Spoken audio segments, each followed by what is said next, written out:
गाथा 7।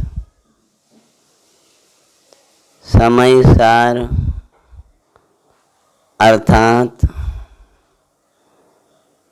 कोई विश्व के ऊपर सकल विश्व से न्यारा अपना एक चैतन्य परमात्मा दिखाने वाला कोई मंगल ग्रंथ। 7वीं गाथा के स्वाध्याय में आचार्य महाराज ने गुण भेद से भी भिन्न कैसा शुद्ध है, कैसा निर्विकल्प है, आत्मा के विकल्प भी जिसमें प्रवेश ना करें ऐसा निर्विकल्प है, निर्विकल्प के विकल्पों से भी परे ऐसा निर्विकल्प तत्व ज्ञाता भाव भगवान आत्मा, उसकी वार्ता यहाँ करते हैं। क्या कहते हैं? हाँ, इस ज्ञायक आत्मा। गाथा वाँचते हैं एक बार। चारित्र दर्शन ज्ञान भी व्यवहार कहता ज्ञान के, चारित्र नहीं दर्शन नहीं नहीं ज्ञान ज्ञायक शुद्ध। इस ज्ञायक आत्मा को ये जो जानना देखने वाला परमेश्वर है, इस परमेश्वर को बंध के निमित्त से अशुद्धता तो दूर रहो। इसको कोई अशुद्धता ने तो आज तक छुआ नहीं है। अशुद्धता की बात करते हैं बंध के निमित्त से अशुद्धता, यानी जब बंध भाव में हमारा जुड़ान होगा तो अशुद्धता होगी। अशुद्धता कहीं अज्ञान, कहीं दुख, कहीं बंध के निमित्त से मिथ्यात्व राग आदि जो भाव दिखाई देते हैं वर्तमान पर्याय में, इसका नाम ही अशुद्धता है। भाव कर्म, भाव कर्म, और वो द्रव्य कर्म के निमित्त से होता है। तो पूर्व में अपन ने खुलासा तो किया ही है कि द्रव्य कर्म ने कराया नहीं है, इसलिए निमित्त बताया है। बंध के निमित्त से अशुद्धता अस्थि से कहोगे कि शुद्ध तत्व को ना वेदने से अशुद्धता। बंध के निमित्त से अशुद्धता है कि जो उपादान भूत निर्बंध तत्व है उसको ना वेदने से अशुद्धता है। तो व्यवहारने से ऐसा कहा है कि ये जो अशुद्धता है वो बंध के निमित्त से है। वास्तव में तो इस अशुद्धता ने जन्म जो लिया है वो जो शुद्धता है, जो ज्ञानमय है, जो सुखमय है, जो प्रभुतामय है, उसको ना वेदने से है। गर्मी के निमित्त से प्यास बढ़ रही है, ये तो एक और से कह रहे हैं शीतल ना जल का पान ना करने से प्यास बढ़ी है। क्योंकि यदि तू सतत शीतलता का पान करता रहता तो ये उष्णता नहीं बढ़ती। ऐसे ही सतत सुख शुद्ध तत्व का अर्थात ज्ञानमय, सुखमय, प्रभुतामय, बेरमय ऐसा परमात्मा का हे चेतन यदि तू स्वाद लेता, यदि तू वेदन करता तो ये अशुद्धता नहीं होती। तू अपने में रति करता तो ये पर की रति नहीं होती। तू अपने में संतुष्ट होता, तुझे पर में संतुष्टि तुझे नहीं लगती। ये अपने में तृप्त होता तो कहीं भी तृप्ति नहीं लगती तुझे। ये परद्रव्यों में रत संतुष्ट तृप्त हो रहा है, तू अटकाव हो रहा है, तो दुखी हो रहा है। उसका कारण है जो अपना तत्व है, जो आत्म तत्व है, जो ज्ञानमय तत्व है, उसमें रत संतुष्ट और तृप्त ना होना है। राग कर्म के निमित्त से आया, ये तो प्रभु कहते हैं। एक और का कथन है, राग तो वीतराग स्वभाव को नहीं भाया इसलिए आया। सुमरण करने योग्य अपना प्रभु है, उसको सुमरा नहीं इसलिए पर का सुमरण हुआ। तो बंध का निमित्त, बंध निमित्तपना क्या है कि यही निमित्तपना है कि निर्बंध को ना वेदना ही बंध के निमित्त, बंध में जुड़ना है। जो तू निर्बंध तत्व का वेदन नहीं करेगा तो बंध क्या, बंध तुझे बंध का निमित्तपना बनकर तुझे अशुद्धता पैदा करेगा। बंध अशुद्धता पैदा करेगा, लेकिन पैदा करेगा ये तो ऐसा कहना, ये तो कर्तृत्व की भाषा है कि निमित्त है। निमित्त है मतलब बाने नहीं किया, मेरा खुद उसमें जुड़ान हुआ। तो कहते हैं अशुद्धता दूर रहो।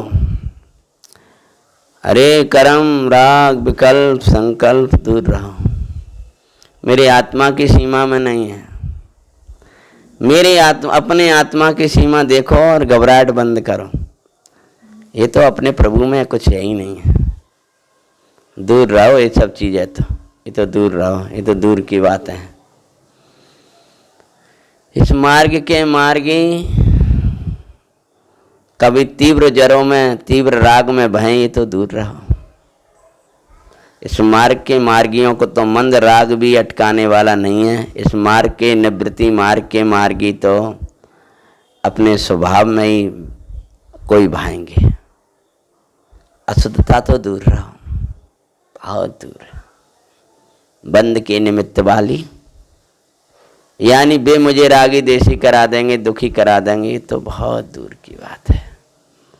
यहाँ तो भगवान ही कह रहे हैं, यहाँ तो परमेश्वर ऐसा कह रहे हैं कि ये इसमें दर्शन ज्ञान चारित्र के भी भेद विद्यमान नहीं है।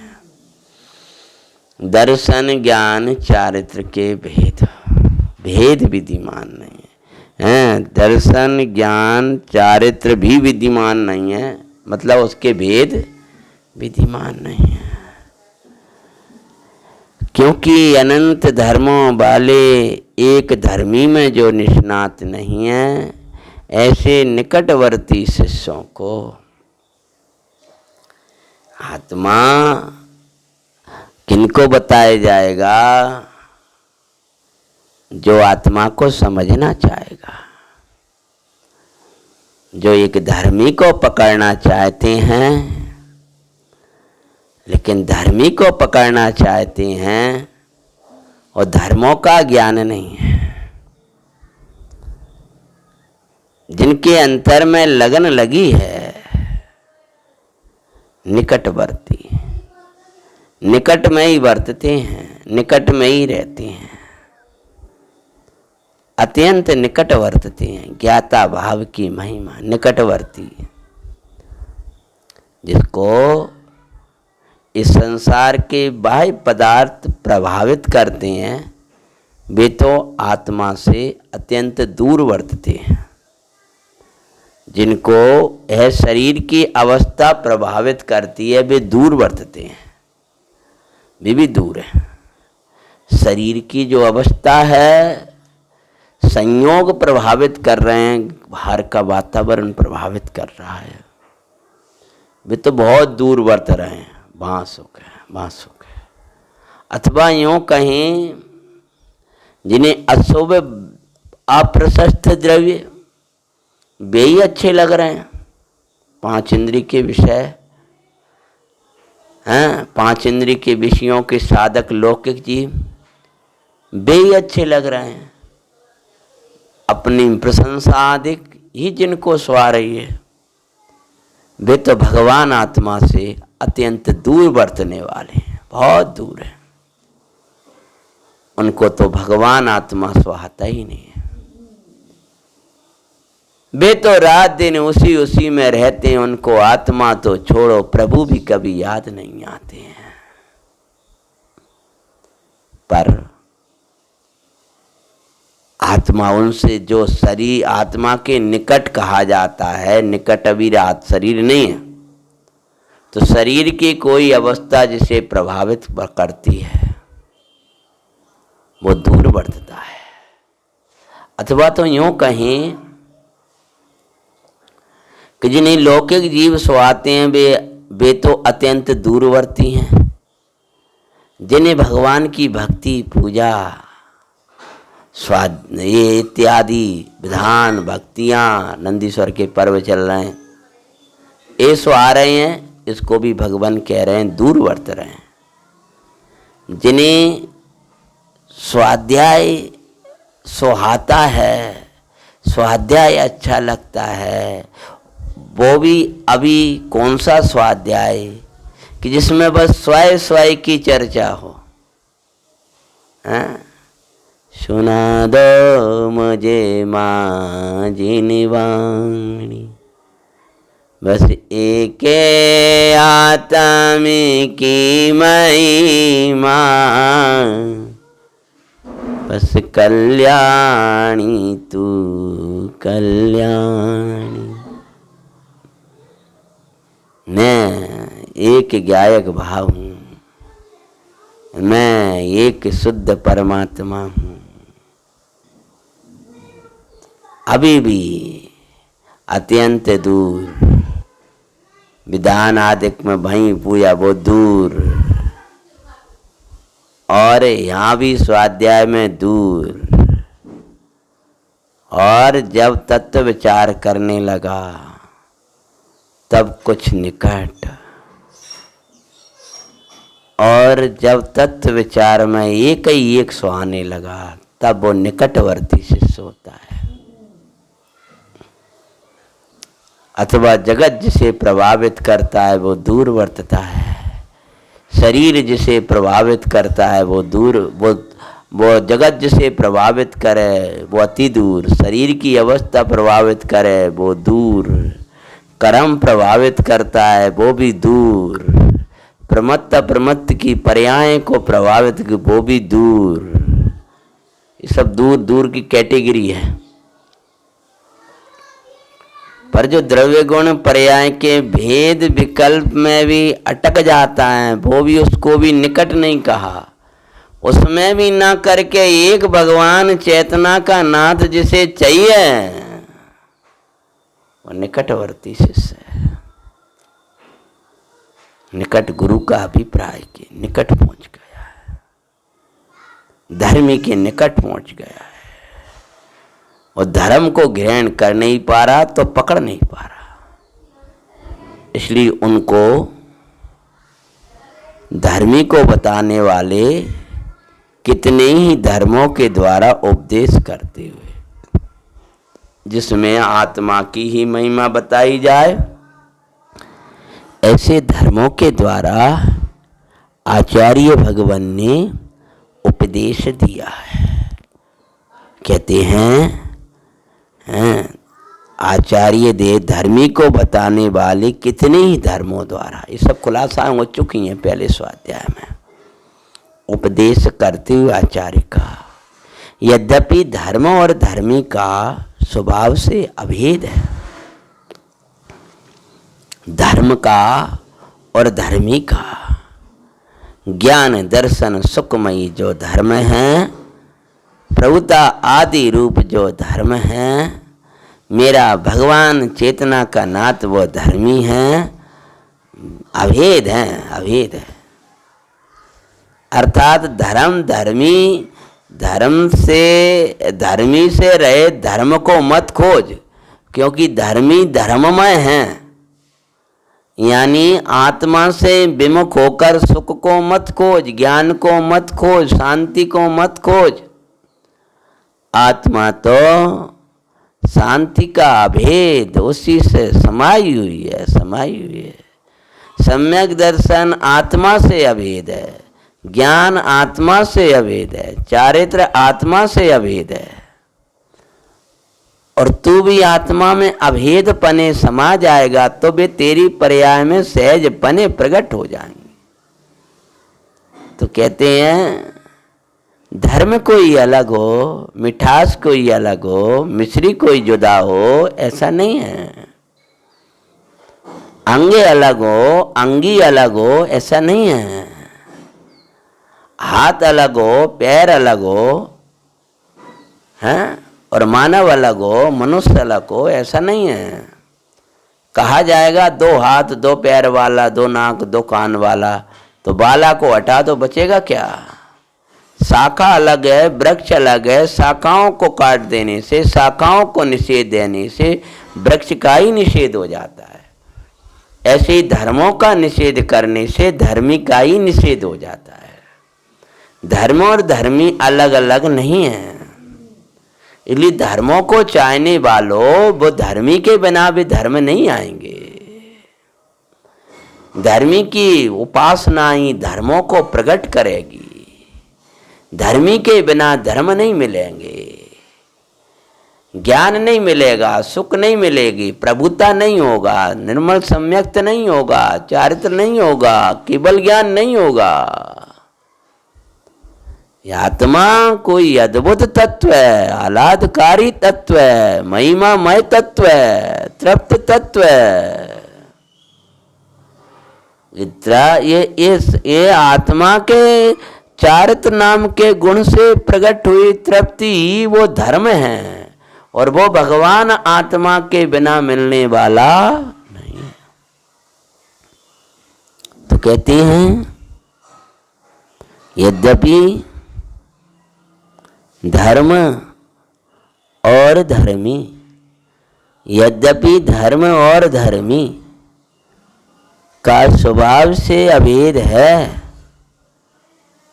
अभेद है, एक पना है, तथापि नाम से भेद करके, नाम से भेद करके, स्वभाव से अभेद, नाम से भेद, नाम भेद किया, ज्ञान दर्शन सुखमय और आत्मा, ऐसा नाम से भेद करके व्यवहार से ही ऐसा उपदेश है कि ज्ञानी के दर्शन ज्ञान चारित्र है। क्या कह रहे हैं? व्यवहार से ही ऐसा कहा है, व्यवहार मात्र से ही ऐसा उपदेश है कि ज्ञानी, ज्ञानी मतलब ज्ञान स्वभावी भगवान आत्मा, उसके दर्शन ज्ञान चारित्र है। भाई ज्ञान वाला है, दर्शन वाला है, चारित्र वाला है, ऐसा व्यवहार मात्र से का ही कथन है, परमार्थ से ऐसा नहीं है भाई। किंतु तुम्हें अंतराज नहीं हो रहा पीछे से आवाज की? किंतु परमार्थ से देखा जाए तो व्यवहार का, व्यवहार की जगह कहा, अब ये परमार्थ की वार्ता करते हैं, परमार्थ की वार्ता करते हैं। अब परमार्थ, परमार्थ का अर्थ क्या कहते हैं? परम अर्थ, परम पदार्थ, अभेद तत्व, ध्रुव तत्व, एक तत्व, पूर्ण तत्व, आह्लादकारी तत्व, परम अर्थ, परम पदार्थ। आज मैं, याद है? परम पदार्थ पायो, आज मैंने परम पदार्थ पायो। परम अर्थ यानी परम पदार्थ, तो जो परम पदार्थ को दिखाए वो परमार्थ है।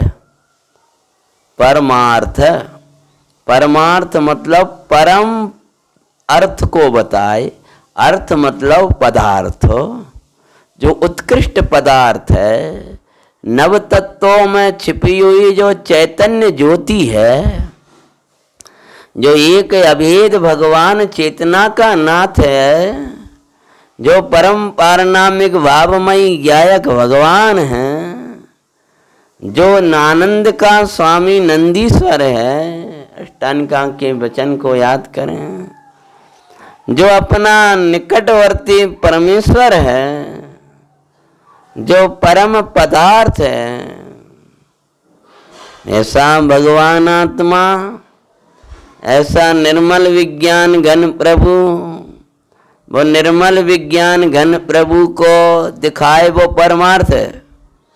तो परमार्थ से देखें, ध्रुव तत्व को देखें, एक द्रव्य को देखें, एक अभेद प्रभु को देखें, देखा जाए तो परमार्थ से देखा जाए तो मतलब ज्ञायक भाव की दृष्टि धर के देखा जाए तो, आत्मा के सन्मुख होकर देखा जाए तो, परमार्थ से देखा जाए मतलब क्या, परमार्थ से देखा जाए, परमार्थ को देखा जाए, परमार्थ से परमार्थ को देखो, परमार्थ को देखो, परमार्थ को देखो परमार्थ से, तो वहाँ क्या दिखाई देगा कि वहाँ कोई एक दो गुण नहीं दिखाई देंगे।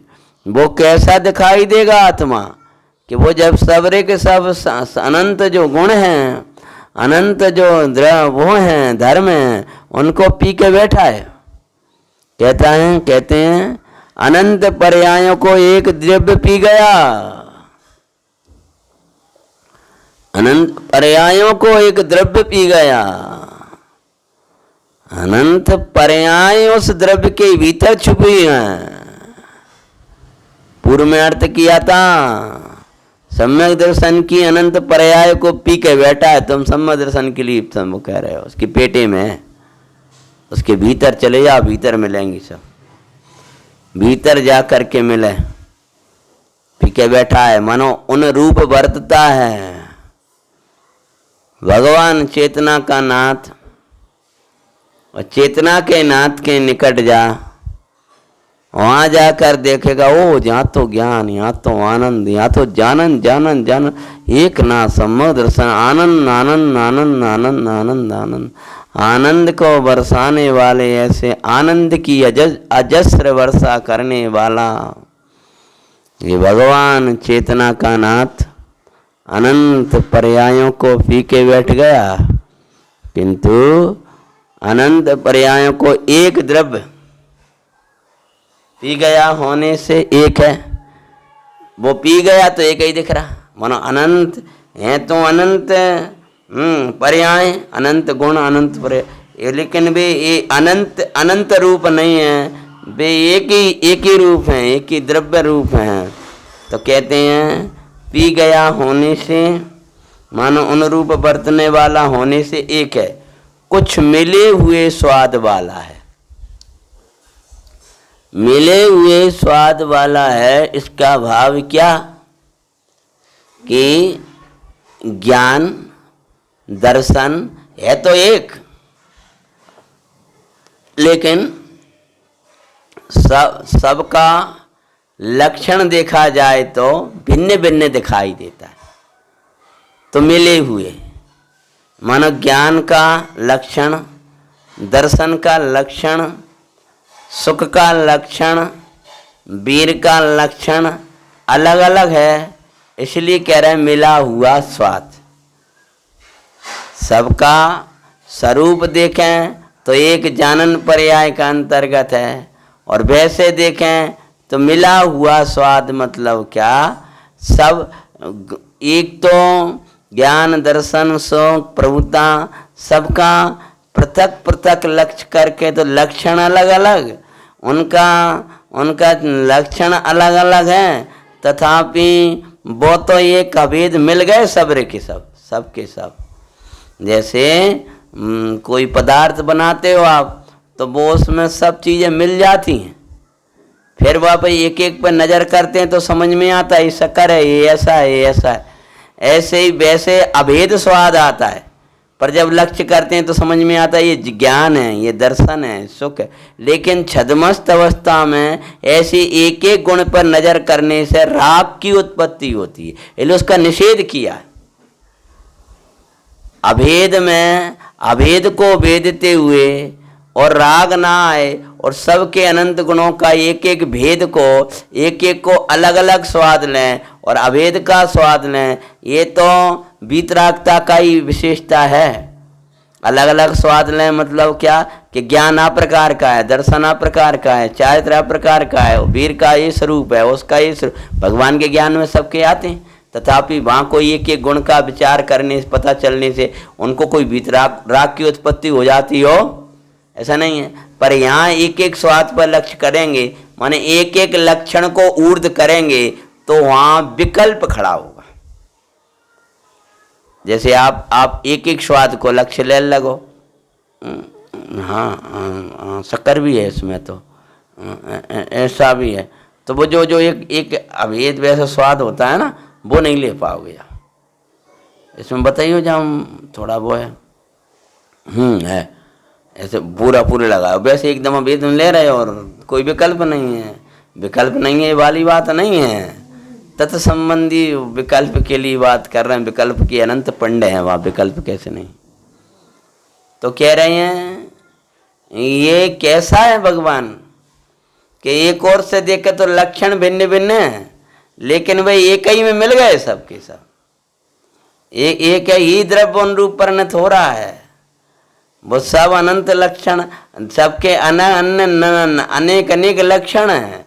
नाम का, लक्षण का, संख्या इत्यादि की अपेक्षा भेद का है ना, लेकिन यहाँ तो सब मिला हुआ है, एक द्रव्य में ही सब मिले हैं, एक द्रव्य में ही वही मिलेंगे सब, क्योंकि सब उसी में मिले हैं तो वही में मिलेंगे। तो चाहिए ना तुम्हें, जो चाहिए वो भगवान के पास मिलेगा, और जो प्रभु के पास नहीं मिलेगा वो कहीं नहीं मिलेगा, ऐसा कहते हैं ना। तुम्हें क्या चाहिए वो आत्मा से मिलेगा, और जो आत्मा से नहीं मिलेगा वो कहीं नहीं मिलेगा। अपना कहो क्या चाहिए कि सो ज्ञान दर्शन प्रभुता जो चाहिए वो यहाँ मिलेगा। इन्हें रूप परिणत होता हुआ द्रव्य बैठा है, लेकिन ये भाई भेद नहीं करना, समझना भेद वाला, लेकिन मानना नहीं। समझने के लिए भेद हैं, लेकिन आश्रय करने के लिए भेद नहीं है। भेदों का आश्रय करेगा तब भी तुझे विकल्प खड़ा हुआ। तो मिली हुई स्वाद मतलब क्या, सबका लक्षण भिन्न भिन्न है, तो कहते हैं अभेद है, मिले हुए स्वाद वाला है, अभेद है, मिले हुए स्वाद वाला अभेद है। वैसे एक द्रव्य अनेक पर्यायों को पी के बैठा, इसलिए अनेकों का लक्ष्य करते हैं तो भेद है, और मिले हुए स्वाद वाला होने से कैसा है, अभेद है।